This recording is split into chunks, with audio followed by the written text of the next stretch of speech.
उनके कथला बाबा तो मन मगन होगे मोर। उनके कथला बाबा तो मन मगन होगे मोर। आगे दिसंबर के महीना है बाबा, आगे दिसंबर के महीना है गुरु मन झूमत नाचा था वह मोर, मन झूमत नाचा था वह मोर। सुन के कथला बाबा तो मन मगन होगे मोर। सुन के कथला बाबा तो मन मगन होगे मोर। आगे दिसंबर के महीना हा बाबा, आगे दिसंबर के महीना हा गुरु मन झूमत नाचत हावे मोर, मन झूमत नाचत हावे मोर। उनके कथला बाबा तो मन मगन होगे मोर।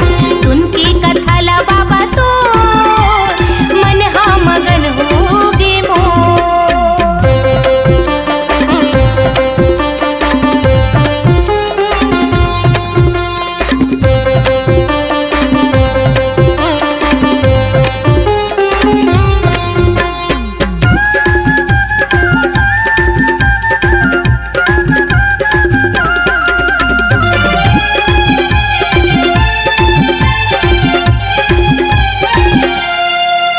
पीकल बन में जाके तै धुनी रमाए, हीरा जैसे तन लागा कैसे तपाए। पीकल बन में जाके तै धुनी रमाए। हीरा जैसे तन लागा कैसे तपाए, हीरा जैसे तन लागा कैसे तपाए। घन घोर जंगल बीच में बाबा, घन घोर जंगल बीच में गुरु लगे है सत्य जी सोर, लगे है सत्य जी सोर। सुन के कथला बाबा तो मन मगन होगे मोर। सुन के कथला बाबा तो मन मगन होगे मोर।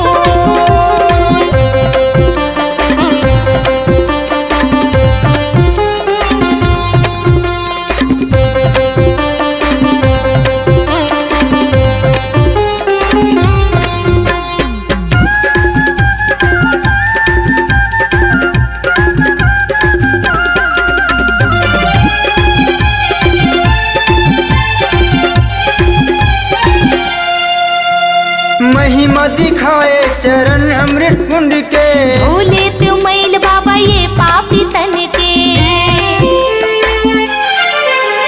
महिमा दिखाए वो पांचों कुंड के। भोले तू मैल बाबा ये पापी तन के, भोले तू मैल गुरु ये पापी तन के। ये जिंदगी माता है गुरु बाबा, ये जिंदगी माता है गुरु बाबा। ज्ञान के कर दे अंजोर, ज्ञान के कर दे अंजोर। सुन के कथला बाबा तो मन मगन होगे मोर। सुन के कथला बाबा तो मन मगन होगे मोर।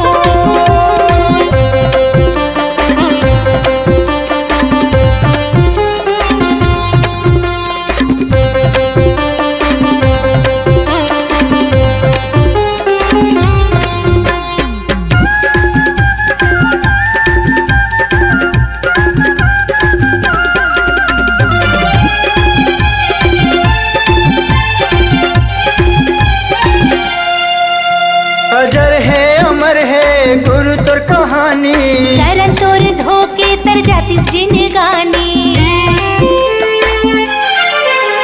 अजर है अमर है गुरु तोर कहानी। चरण तोर धोके तर जाती जिनगानी, चरण तोर धोके तर जाती जिनगानी। ये जिंदगी माता है गुरु बाबा, ये जिंदगी माता है गुरु बाबा। ज्ञान के कर दे अंजोर, ज्ञान के कर दे अंजोर।